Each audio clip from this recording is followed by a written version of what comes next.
Hello everyone, I am Deepika Gathori for Pushpa Preka Saraswati Vidya Mandir inter college Nanakbanda. This video for class 9 subject physics.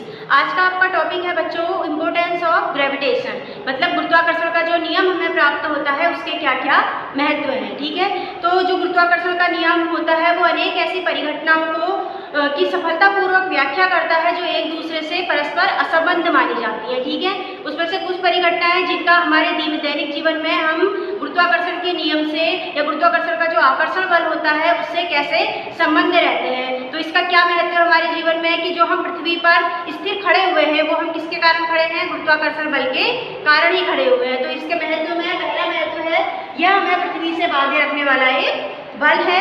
ठीक इसी तरीके से इसका दूसरा जो महत्व है वो है पृथ्वी के चारों ओर चंद्रमा की गति की। पृथ्वी के चारों ओर चंद्रमा जो गति करता है अपनी कक्षा में वो किस तरीके से करता है, वो भी जो गुरुत्वाकर्षण का बल होता है उसी के अंतर्गत गति करता है, क्योंकि पृथ्वी द्वारा चंद्रमा को एक बल अपनी ओर आकर्षित करता है जो कि गुरुत्वाकर्षण बल होता है, और इसी बल के कारण जो चंद्रमा होता है वो पृथ्वी के चारों ओर गति करता है। इसी प्रकार इसका तीसरा महत्व है कि सूर्य के चारों ओर जो ग्रह गति करते हैं, सूर्य के चारों ओर ग्रहों की गति, सूर्य के चारों ओर ग्रहों की गति में बताया गया है कि सूर्य के चारों ओर जिस प्रकार से ग्रह गति करते हैं वो भी गुरुत्वाकर्षण बल के अंतर्गत ही करते हैं। तो ये सब जो है वो गुरुत्वाकर्षण के नियम का पालन करते हैं। इसी तरीके से इसका चौथा नियम है कि चंद्रमा तथा सूर्य के बीच ज्वार-भाटा जो आता है, चंद्रमा तथा सूर्य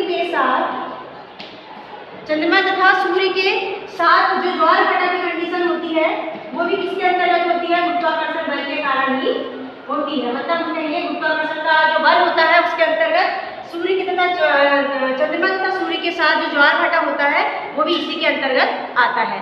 आई होप आपको ये सब महत्व समझ में आए होंगे कि बिना गुरुत्वाकर्षण, अगर आपको समझ में नहीं आया है तो मैं एक बार फिर से रिपीट करती हूँ। गुरुत्वाकर्षण का जो नियम होता है वो हमें अनेक जो हम दैनिक जीवन में भी जो चीज़ें उपयोग करते हैं उसमें भी महत्व देता है, कि जैसे हमें पृथ्वी पर स्थिर खड़े रहना है।